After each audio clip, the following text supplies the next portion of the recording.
Hola, soy la Basmati de nuevo con vosotros. Hoy vamos a hablar de las varias vírgenes de la roca que hay. Hay una, en realidad voy a hablar de dos, pero hay tres. Y bueno, hay una en el Louvre y otra en la National Gallery y otra en Italia. Y entonces, conociendo, mirad, he hablado montones de veces de Leonardo da Vinci, pero conociendo a Leonardo, que era lento como el caballo del malo, trabajando, pues cómo es que hay tres versiones de una misma pintura. Pues es una cosa como muy difícil de entender.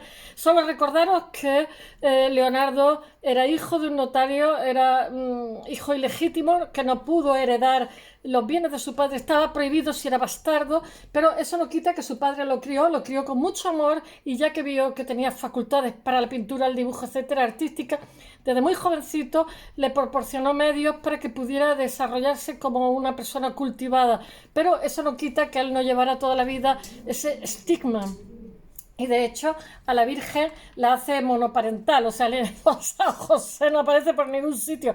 Es de deciros, él era conocedor de los, ¿cómo se llama?, los evangelios apócrifos. Y es de deciros que San José tenía un montón de hijos de otro matrimonio. No sé, pero no vamos a hablar aquí de esos temas. Hace una interpretación muy personal de lo que fue el alumbramiento. Y bueno, sale también, ya sabéis que el cristianismo es redención, entonces sale San Juan Bautista en toda esta historia.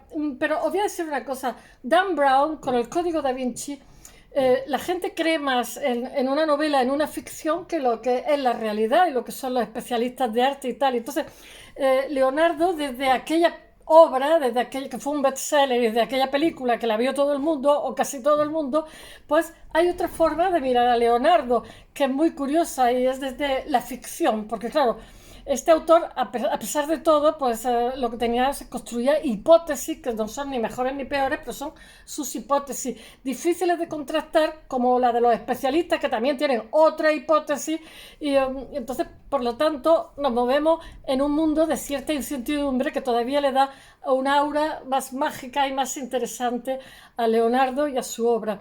Deciros que fue zurdo, fue gay, tenía el TDA, ¿cómo se llama?, el síndrome de la hiperactividad, entonces dejaba muchísimas cosas, tenía fama de dejarlo todo a medias, pero aparte de todo se sabía que era un genio, incluso ya en su época, y era muy cotizado, pero pasó por muchísimos altibajos. El David de Miguel Ángel no se lo dieron a ¿cómo se llama?, Leonardo, que estaban pensando en dárselo, porque decía, lo va a dejar a mitad, lo va a dejar a mitad, porque tiene montones de obras dejadas a mitad. Además, él firmaba un contrato, como por ejemplo la Virgen de, esta, ¿cómo se llama?, la Virgen de la Roca, que tenía que haber tal y más cual, y después hacía de mangas capirotes. Hacía lo que le daba la gana, y mejor, porque así nos ha dejado unas obras increíbles, y se lo aguantaban. Es más, esta obra, una vez que estuvo terminada, él quiso recuperarla, y entonces, por lo visto, la hipótesis que hay es que permitió a unos ayudantes suyos, con los cuales se llevaba muy bien, que eran unos hermanos, que eran pintores y tal, hicieron reproducciones y se quedó allí, que era como una cofradía de la Inmaculada. Él no creía en la virginidad de María. Bueno, no quiero contar trapos sucios de Leonardo. Vamos a ver. Hay una obra maestra que es la Virgen de las Rocas, que es un desastre comercial, pero tiene también un misterio, que es el de la Santísima Trinidad de Leonardo. La Virgen de la Roca está lanzada a la estratosfera de la popularidad porque, como os digo, tuvimos el Código da Vinci que giró también en torno a esa obra. Hace casi, ¿cómo se llama?, 20 años el Código da Vinci, no sé, hace bastante tiempo, ¿no?, de Dan Brown, y cumple a la perfección con todas esas ideas conspiranoicas, pero no, pero hay dos versiones de la Virgen de la Roca, una está en el Louvre parisino y otra en la National Gallery de Londres. Como en muchas de las obras de Leonardo, la documentación no existe, y si existe es confusa, de tal manera que los investigadores se vuelven locos.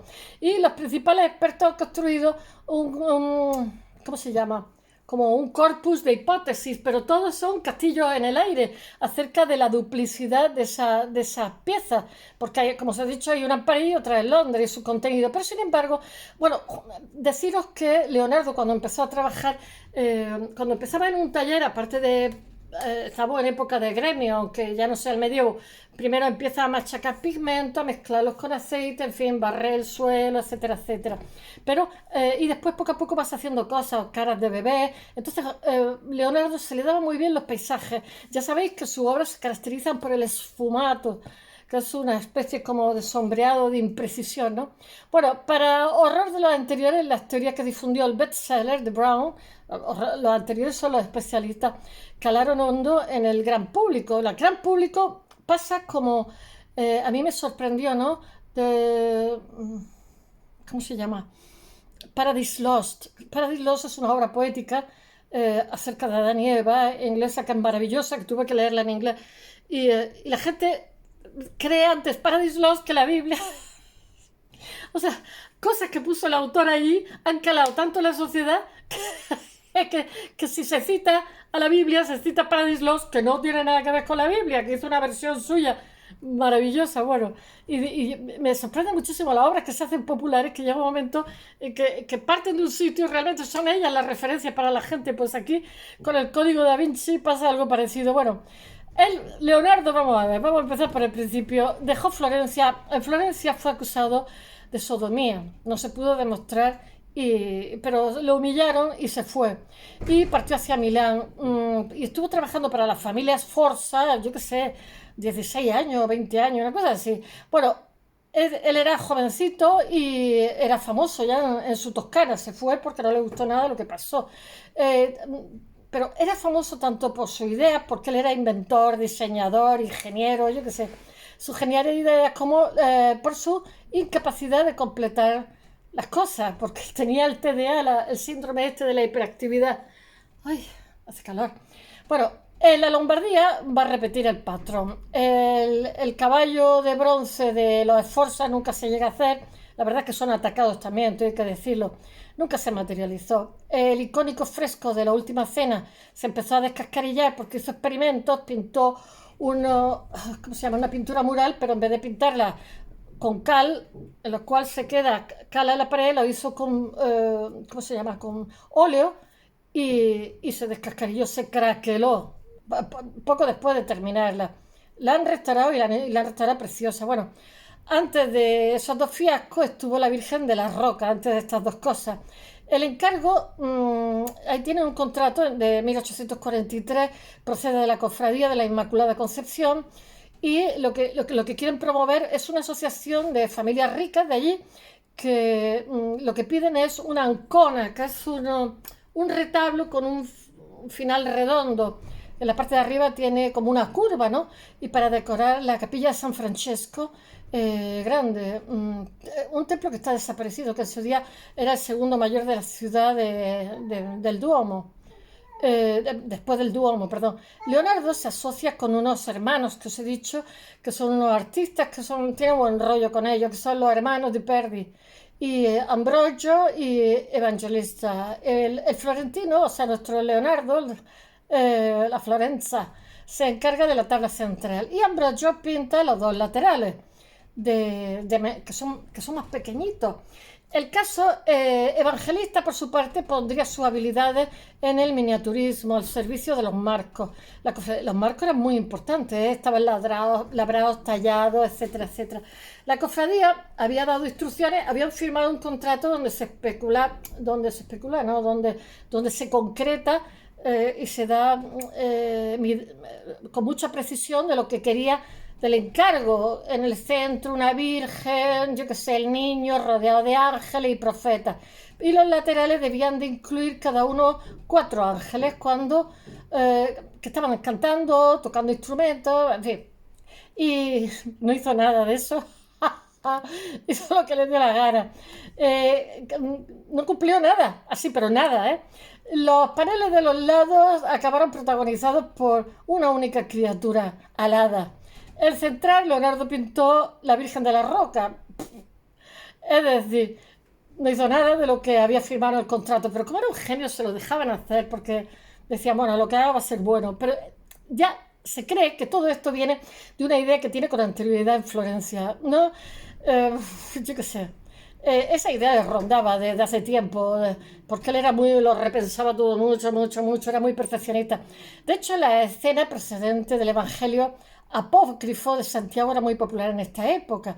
En la Toscana de la época, cuando la Sagrada Familia se encuentra en plena huida hacia Egipto y se topa con San Juan Bautista niño. Porque Jesús y San Juan Bautista, como os he dicho, son los dos símbolos del cristianismo de la redención. Bueno, además existe... ¡Ay! Ya puse de calor. Existe un breve episodio escrito por Leonardo hacia 1480 en el que alude a una escenografía sospechosamente parecida a la del cuadro. Dice: después de vagar algún tiempo entre rocas sombrías, llegué a la entrada de una enorme cueva. Despertaron en mí dos sentimientos, el miedo y el deseo. Miedo a aquella oscuridad y a aquella oscura y amenazadora cueva. Deseo de ver si en su interior había algo maravilloso. Qué bonito, qué poético.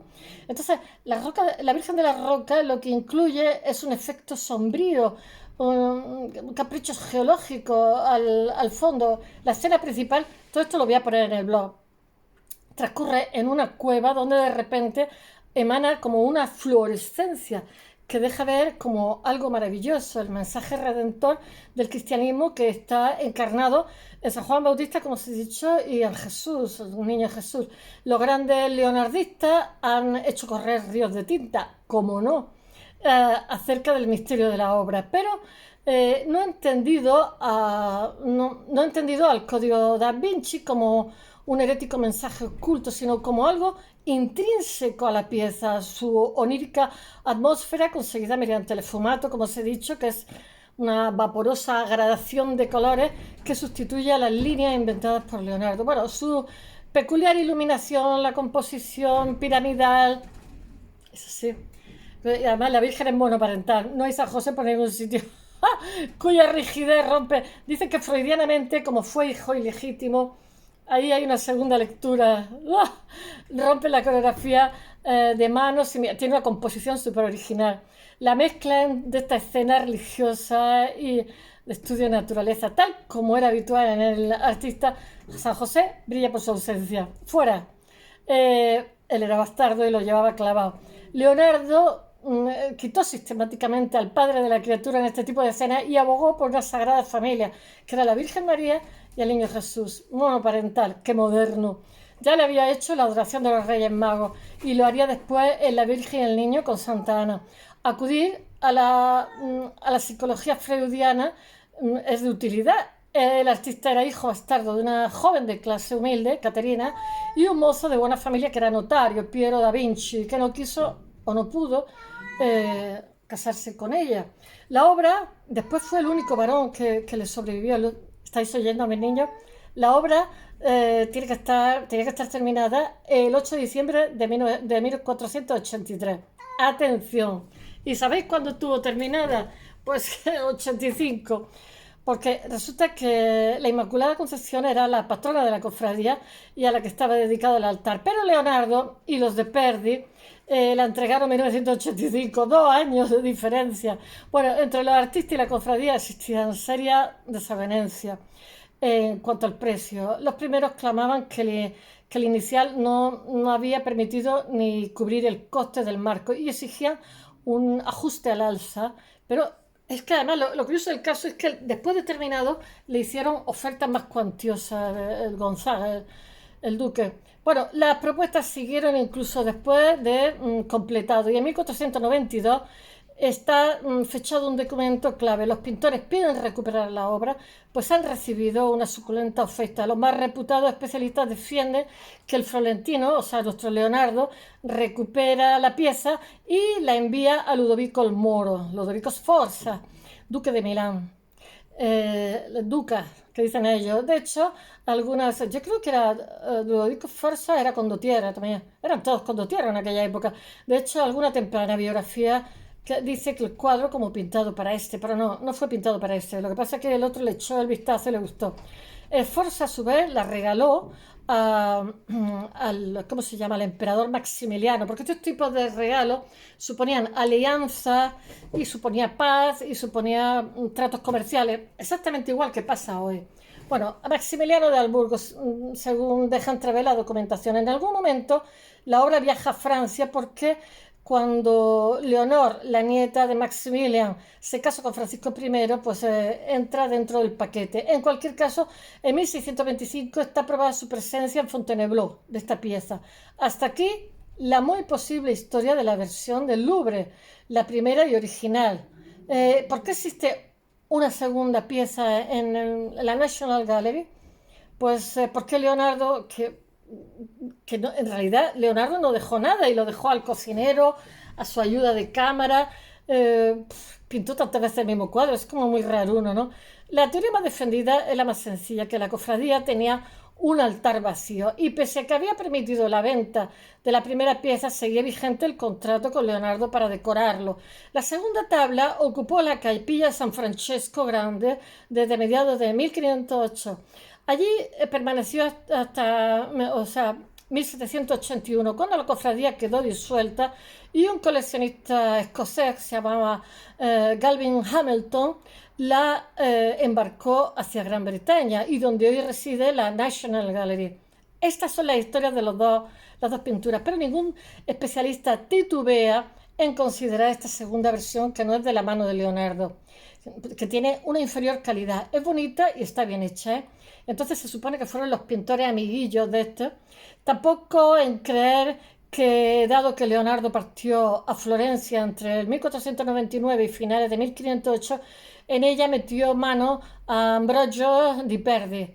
Bueno, que eran los amigos suyos. Entregada esta pieza, los artistas se quedaron con las ganas de recibir el ansiado pago, pero que pretendía. Pero, sin embargo, existe un documento en el que se cita que la cofradía les permite efectuar una tercera copia para su venta de todas las imitaciones que surgieron, claro, porque por lo visto tenían un compromiso que liberaban a Leonardo, pero estos dos le hacían la pieza. Entonces la forma de cobrar fue haciendo una tercera. De todas las imitaciones que surgieron de esta, en su día popularísima obra, algunos creen que la tercera es la que se encuentra en una colección privada en Suiza. Yo también lo pienso. Hipótesis que podría, porque tiene una firma de Leonardo también, que podría ser el segundo nombre de Leonardo. Entre las dos versiones hay diferencias importantes. Según las teorías recogidas en el Código da Vinci, ya conocida con anterioridad a la aparición de la novela, los cambios habían querido eliminar un mensaje herético. Los académicos creen que la versión de la National Gallery simplifica la lectura y reconduce la iconografía a los parámetros clásicos. En todo caso, no se sabe quién es el responsable de esa diferencia, Leonardo, su ayudante o una mano posterior. Para colmo, los rayos X sobre la tabla de la National Gallery revelan que la idea inicial de Leonardo era pintar una escena distinta, una virgen adorando al niño. Bueno, San Juan Bautista, según el bestseller de Dan Brown, es el niño que bendice, es decir, el de jerarquía superior. Y es San Juan Bautista cuya preeminencia la Iglesia llevaría siglos escondiendo. Esta teoría se apoya en la versión del Louvre. María sostiene sobre el niño una cabeza imaginaria y Uriel es el arcángel, el cuello de esta el símbolo del degollamiento, la forma de martirio de Juan Bautista. El Louvre considera la hipótesis una parodia de la historia del arte. En la tabla de la National Gallery, el Bautista está identificado por su clásica cruz de pie largo. Uriel es la primera versión en el arcángel que nos introduce en el cuadro con su mirada, su forma particular de mirar, y quien con su mano nos guía hacia el Bautista. Con su gesto de adoración, San Juan nos lleva a su vez hacia el pequeño Jesús que le bendice. Los expertos creen que dado que Bautista y Jesús están bien identificados en la segunda versión, no era necesario pintar la mano de Uriel. Los halos, en la versión del Louvre la figura carece de halos, lo cual es del todo raro en Leonardo. Tampoco se sostiene que los protagonistas de la Santa Cena. Sin embargo, algunos creen que la ausencia de halos se debe a que el artista tomó posición junto a los que se oponían a la Inmaculada Concepción de María. Un debate que en aquellos tiempos estaba en pleno furor. Bueno, espero que os haya gustado. Hasta mañana.